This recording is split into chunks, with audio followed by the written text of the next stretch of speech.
Assalamualaikum. Waalaikumsalam. Oke, jumpa lagi bersama Ibu Zeli. Good morning anak-anak semua. Apa kabar? Semoga baik-baik saja ya. Alhamdulillah, luar biasa. Allahu Akbar. Baik, kita hari ini belajar kimia tentang apa ya? Pernahkah Anda melihat video seperti ini? Atau video seperti ini? Apa pendapatmu? Kedua contoh tersebut merupakan korosi atau biasa disebut dengan perkaratan. Nah, tujuan pembelajaran hari ini apa ya? Baik, Ibu akan sampaikan tujuan pembelajaran hari ini adalah sesuai dengan KD kompetensi dasar.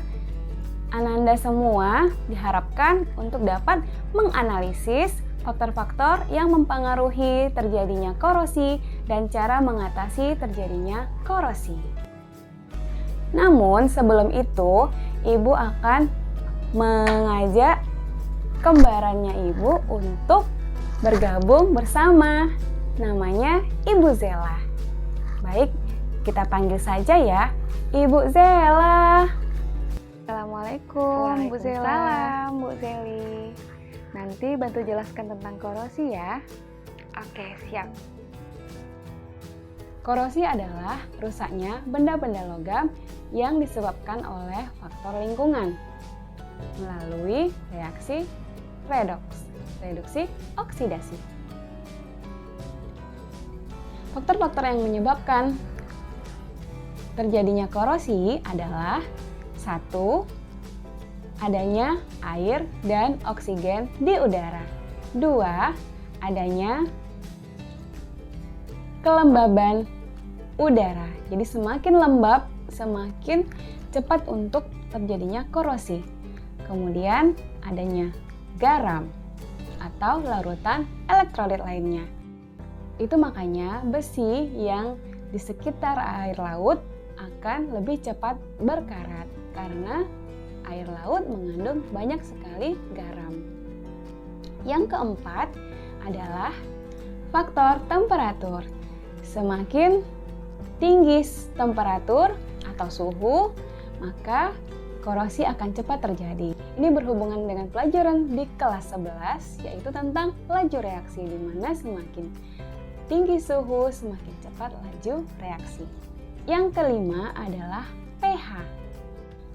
Jika pH kurang dari 7, itu akan mempercepat korosi. Reaksi korosi.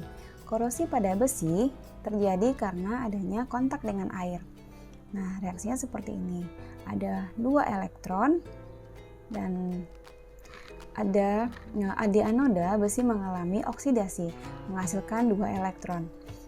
Kemudian katoda mengalami reduksi, di mana oksigennya mengalami reduksi. Ada 4 elektron di sana, maka dikali 2 dan dikali 1. Sehingga hasilnya adalah 2Fe tambah O2 tambah 2H2O menghasilkan 2Fe2+ tambah 4OH min. Ya. Secara terus-menerus Fe yang 2+ tadi akan menjadi Fe3+. Fe3+ nanti juga akan mengalami oksidasi lagi, ditambah dengan air menghasilkan Fe2O3 di X H2O. Nah, inilah yang kita sebut namanya karat besi. Ini reaksinya. Oke, Ibu harap Ananda paham ya dengan penjelasan yang Ibu berikan. Bagaimana cara mencegah korosi? Yuk kita simak video berikut. Ada 2 cara dalam mencegah korosi. Pertama, penggunaan lapisan pelindung untuk mencegah kontak langsung dengan air atau H2O dan oksigen atau O2. yaitu dengan pengecatan, pelapisan dengan plastik, melumuri dengan oli, galvanisasi, tin plating, dan chrome plating. Cara yang kedua dengan cara perlindungan katodik, menggunakan magnesium sebagai anoda korban atau disebut juga pengorbanan anoda. Seperti apa penjelasan detailnya? Yuk kita simak lagi. Pengecatan dilakukan untuk menghindari kontak langsung antara besi dengan udara sekitar dan juga air. Yang kedua, contohnya adalah pelapisan dengan plastik. Ananda pernah lihat ini di rumah? Ada ya rak piring yang dilapisi, rak piring besinya dilapisi dengan plastik agar terhindar dari air dari piring setelah dicuci. Kemudian pemberian oli juga untuk mencegah korosi. Dilakukan pada roda sepeda motor ataupun pada mesin-mesin kendaraan, serta juga bisa untuk roda putar pada pagar. Ya, jadi secara rutin harus dilumuri oli. Tin plating atau pelapisan dengan timah biasa kita temui pada makanan-makanan kaleng, minuman kaleng, ya, seperti ini. Lalu, galvanisasi atau pelapisan dengan seng biasanya digunakan untuk bahan-bahan konstruksi bangunan. Dilapisi dengan ZN. Yang berikutnya adalah pelapisan dengan krom. Ya, bisa dilihat pada peralatan di kamar mandi, kemudian di peralatan di restoran-restoran ya yang tampak mewah itu dilapisi dengan krom. Kemudian ada velg ban mobil ya supaya tampak mengkilap, tidak mudah berkarat, dan banyak contoh lainnya.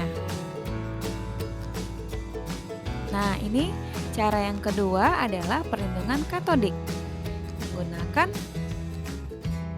logam lain yang lebih reaktif sebagai anoda korbannya. Nah, di sini yang sebagai anoda korbannya adalah magnesium. Kenapa begitu? Karena magnesium memiliki enolnya yang lebih kecil. Jadi magnesium lebih cenderung untuk mengalami oksidasi daripada besi, sehingga magnesium yang teroksidasi duluan. Nah, biasanya digunakan pada badan kapal selam, kemudian juga pipa yang ditanam di dalam tanah. Mari berdiskusi bersama anggota kelompokmu. Paku mana yang mengalami korosi paling cepat ya? Apakah di udara kosong, air garam, air suling yang dididihkan, ataupun minyak goreng? Ayo, tentukan jawabanmu. Adapun hikmah belajar hari ini tentang besi yang mengalami korosi adalah besi merupakan logam yang sangat kuat. Nah, besi yang kuat saja bisa rapuh, bisa hancur, ya, karena punya kelemahan. Dengan korosi saja, besi bisa patah, bisa hancur. Sehebat-hebatnya kita, pasti ada kelemahannya. Jadi, kita tidak boleh sombong. Sekian pelajaran hari ini. Sampai jumpa di pertemuan berikutnya. Sampai jumpa. Assalamualaikum warahmatullahi wabarakatuh.